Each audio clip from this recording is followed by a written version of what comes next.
Okay guys, we're going to do a cold start on a 1979 Yamaha. It's obviously a dirt bike, it's a two-stroke. And turn your gas on, watch that doesn't start peeing out the bottom, the float's been sticking a little bit. Kickstart it, I'll make sure it's not in gear. Okay, good. Done.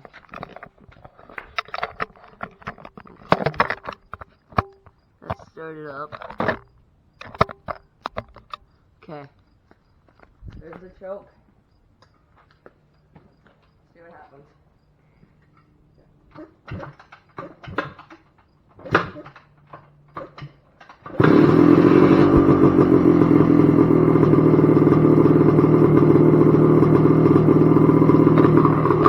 Yeah, those weren't good kicks.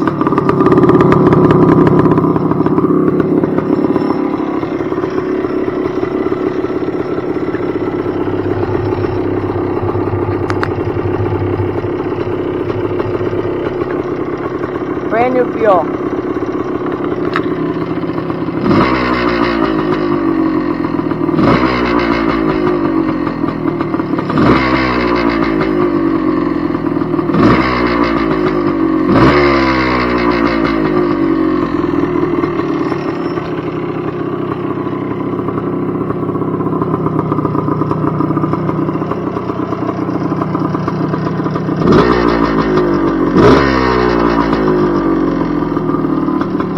Thank you guys so much for watching.